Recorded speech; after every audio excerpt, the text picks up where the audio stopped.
سلام او ژوند په خیر. په دې هیله چې ژوند به مو ښه روان وي او تاسې به ډېر زیات پکې خوشحاله یئ. هر افغان یو کیسه لري. نن د یو بل افغان کیسه در سره شریکوو. د محمد طاهر کاڼي صاحب کیسه.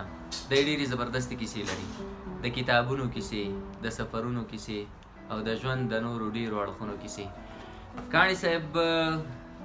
ډېر زیات کتابونه ژباړلي چې دلته یې موږ سره کتابونه ایښي دي، لیکلي هم دي او ژباړلي هم دي. او کاڼي صاحب ښه شاعر هم دی. د باران سره خبرې دویمه شعري ټولګه ده او ډېره ښه زمزمه هم کوي. که وشو د ویډیو په جریان کې به یوه ښه زمزمه هم پرې وکړو. زه به یې پیل دغه شعري ټولګې نه یو شعر تاسو ته ووایم او بیا به ورپسې اسد لالا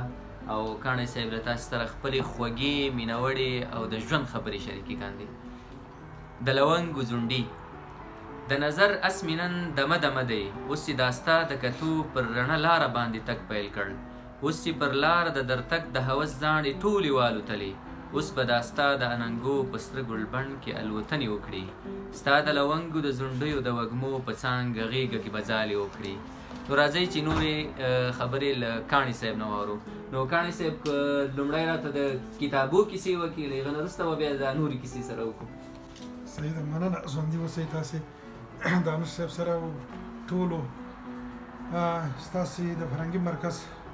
ټولو همکارانو ته تاسو ته نیکمرغي، خوشحالي، روغتیا. نو کاڼي صاحب د کتابونو خبرې به هم وکړو. اسد لالا به ستاسې دغه یو څو کتابونه ملګرو مینوالو ته تر هغو پورې له نومونو دیو سره ور وپېژني او له هغه نه وروسته به بیا نورې خبرې وکړو. کاڼي صاحب زه به هم تاسو ته هرکلی ووایم، هرکله راشئ چې خپل ځای ته راغلي یاست، کتابتون ته راغلي یاست، دانش خپرندویې ټولنې ته په خیر راغلي. د کاڼي صاحب خو داسې یو څوک دی چې د کاڼي صاحب کار زه فکر کوم چې په هیواد کې یا به چا نه کړی او کوي نو د ګوتو په شمار خلک به وي، ځکه چې کاڼي صاحب له روسي نه ډېرې ژباړې کړي دي. ډېرې داسې خبرې زمونږ تر غوږونو او زمونږ تر نظر رسولي دي چې هغه د چا د وس کار نه و. کاڼي صاحب موږ سره یو څو کتابونه دلته شته دي چې نور نشته دي. متاسفانه چې دا پروګرام ډېر داسې ناڅاپي جوړ شو،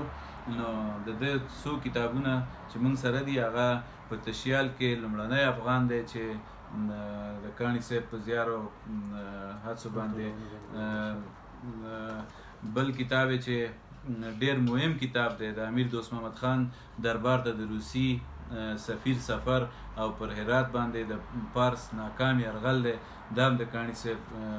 یو ډېر مهم اثر دی چې دا څوک ولولي نو پوهېږي چې د کاڼي صاحب بله ډېره مهمه ژباړه چې د هغه په منځنۍ اسیا کې لویه لوبه ده. دا کتاب واقعا چې موږ ته هغه څه ښیي چې په دې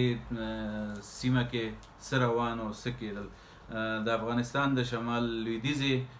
پولې ټاکل روسي او برطانوي امپراتورۍ باندې چې کاڼي صاحب کومه هڅه کړې ده او ژباړلی ده دا کتاب، دا ډېر مهم تاریخي اثار دي چې د کاڼي صاحب ته خدای توفیق ورکړی دی او دا کتابونه پر افغانستان د شوروي اتحاد یرغل او په کابل کې کودتا، دا د کاڼي صاحب د وروستیو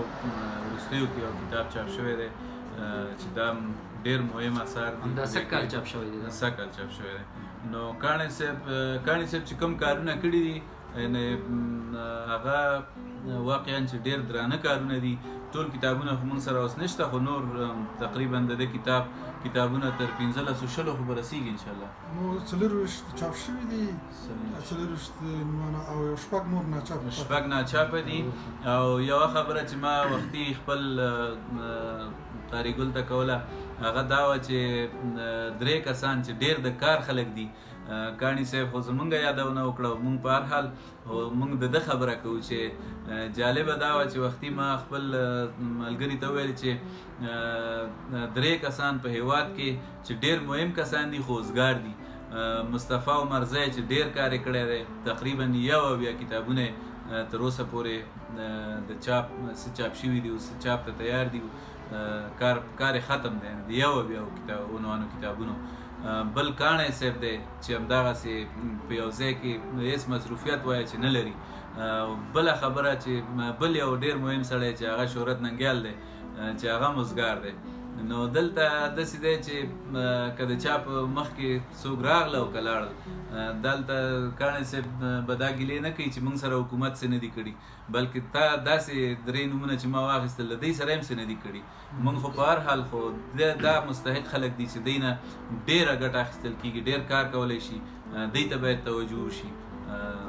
ډېره مننه کاڼی صاحب کاڼی صاحب چې دی ډېر دروند سړی دی او کاڼی صاحب لکه په ارادې لکه کاڼی داسې پخې دي او ډېر د کتابونو په ژباړه کې ډېر قوي کتابونه یې ژباړلي دي چې هغه د هر چا د حوصلې کار نه دی. کاڼي صاحب په آزاد خان افغان باندې هم یو کتاب لیکلی دی چې د هغه کیسه هم ډېره زیاته جالبه ده چې دا لومړنی افغان و چې د پاچاهۍ تر بریده پورې رسېدلی و او تر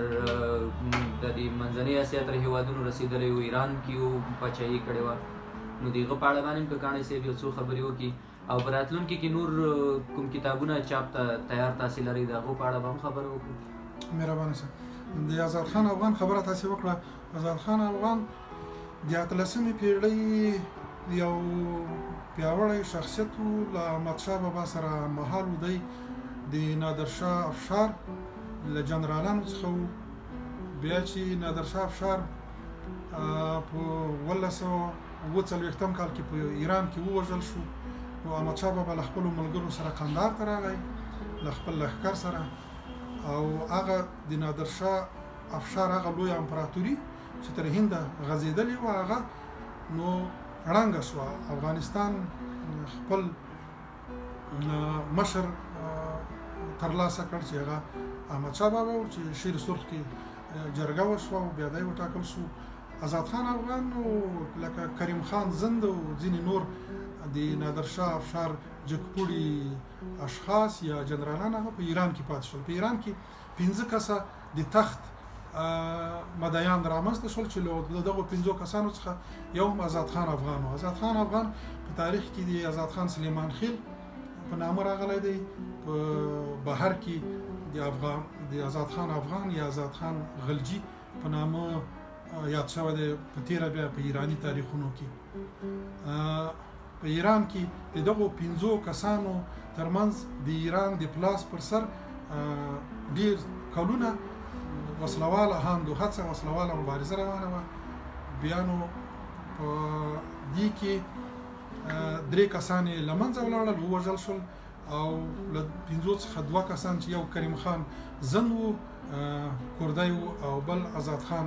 افغان دا پاتې شول. آزاد خان افغان تر آذربایجان تر ارمنستان ګرجستان دغه سیمې ونیولې. په ارمنستان کې د ده والي و ناسو ګرجستان ونیو آذربایجان تقریبا ډیره سیمه د ده تر لاس لاندې راغله. په ایران کې 2 ځلې دی واک ته ورسېدی. لومړی ځل اوس مې دقیق په یاد نه دي چې څو کاله و 2 کاله و که 3 کاله د ده په نامه سکې ووهل شوې د سپینو د سرو زرو فرمانونه د صادر کړل. د ایران په وګړو کې د ده طرفداران پلویان ځکه ډیر شو چې د یو ډیر سخت په عدالت او په انصاف باندې ولاړ انسان و. د سنی او شیعه ترمنځ توپیر نه کاوه. ما دا لوستي دي په یو سرچینه کې ما ولوست چې په ایران کې یو ښار هم د ده په وخت کې جوړ شو. د ده په نوښت باندې د یو ښار بنسټ کېښودل شو. د هغه ښار نوم ما ونه لوست چې دا کوم ښار دی خو د ده په وخت کې یو ښار جوړ شوی دی د آزاد خان افغان په نوښت باندې. نو وروسته له کریم خان زند سره د ده جګړې پیښې شوې. بیا له محمد حسن خان قاجار سره د ده جګړې پیښې شوې. په وروستۍ جګړه کې چې په 1955 کال کې پیښه شوه په هغه کې د ده د پوځونو سپهسالار فتح علي خان افشار له ده نه د جګړې په ډګر کې دښمن لوري ته واوښت او په دې کې له ده سره د ده د لښکر یوه لویه برخه مقابل لوري ته واوښته. دې کې دی ډېر زوبر شو. بیا دی ولاړ عراق ته. د عراق له والي نه چې هغه وخت کې دا د ترکی یا عثماني امپراتوري یو ولایت و. دلته د ترکانو والي ناست و. له هغه نه یې مرسته وغوښته. خو داسې معلومیږي چې د لومړی ځل هلته 100,000 کردان له ده سره ملګري شول د عراق لخوا ورسره مرسته وشوه په تاریخ کې ما داسې مشخص دا سند ترلاسه نه کړ چې دا مرسته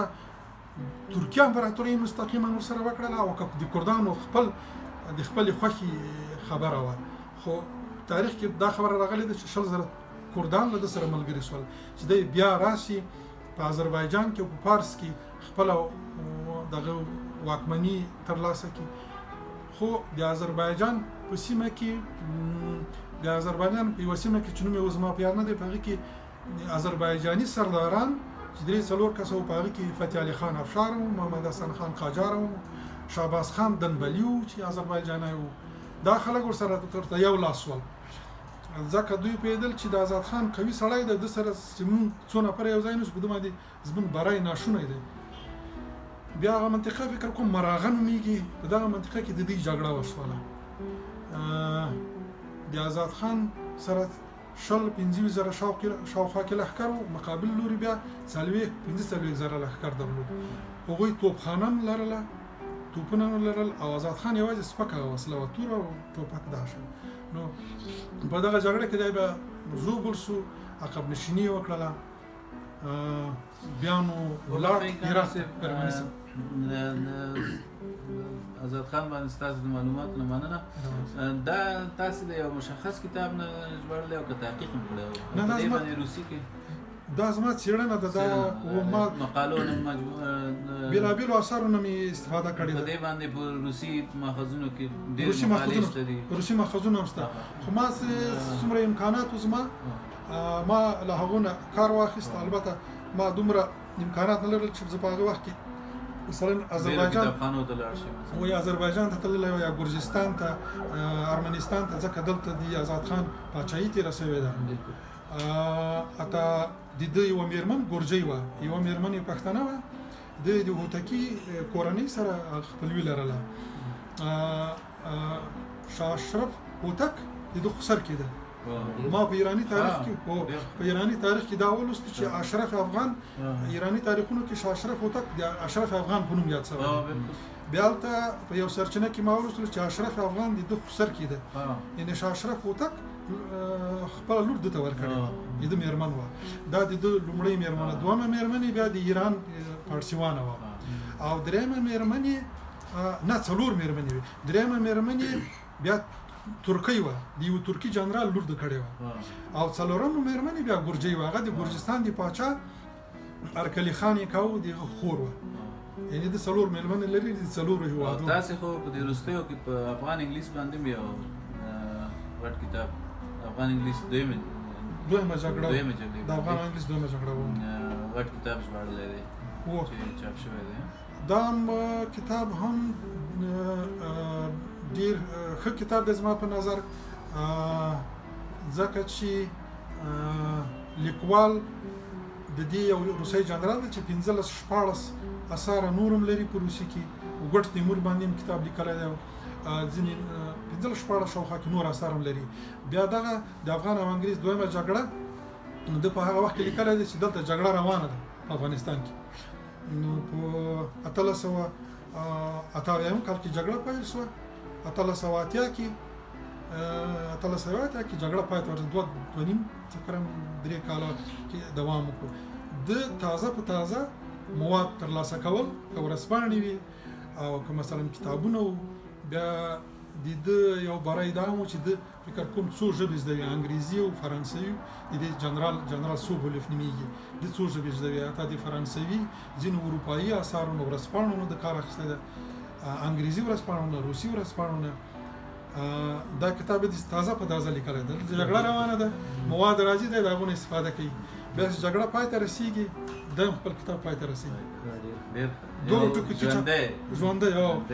ډېر ښه هغه یې کړی ده ډېر ښه څېړنه یې کړې ده ما ډېر خوښ او کاڼي صاحب دغه د آزاد خان افغان په اړه ما یو بله پوښتنه هم لرله چې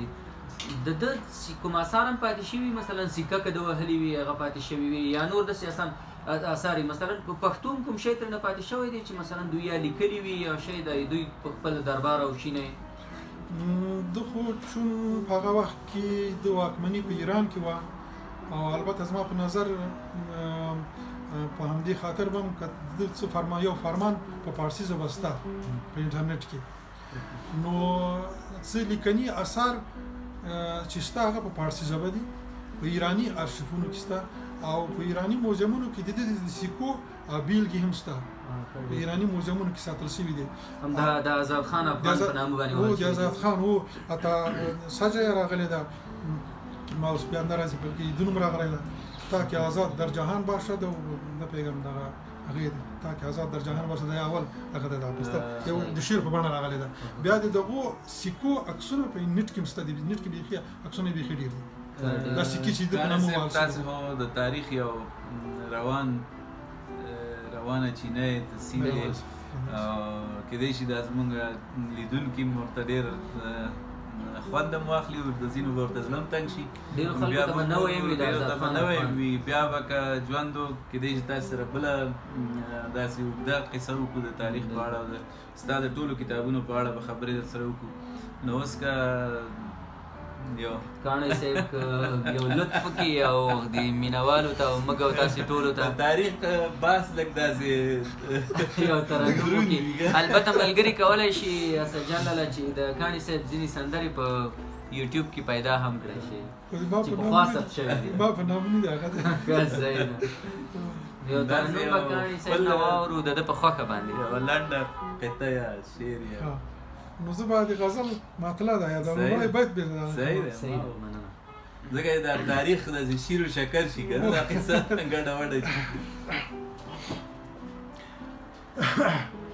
ای د زړه سلطانت د زړه سلطان د چای ای د زړه سلطانت د زړه سلطان د چای ستا رنځوران ډېر دی وایت درمان د چای ای د زړه سلطانت د زړه سلطان د چای ای د زړه سلطانت د زړه سلطان د چای ډېر زیات خوند یې ولې کاڼی صاحب ډېر زیات خوندور و یو پکې دام دی چې خلک درته خانه خانه وایي چاپلوسي کا وفرمایه حکم چې په صدق خان د چای نو کاڼی صاحب ډېر زیات خوند یې وکړ ډېر زیات خوشحاله شوم په ځانګړي ډول د آزاد خان افغان د کیسې په اړه باندې نو دا ملګري کولی شي چې د آزاد خان افغان کتاب هم پیدا کړي او ویل ولي او نور لا زیات خوند ترېنه واخلي نو په راتلونکي کې به هم له تاسو سره دغسې د افغانانو کیسې شریکوو او همدغسې خوندورې کیسې نو هر افغان یوه کیسه لري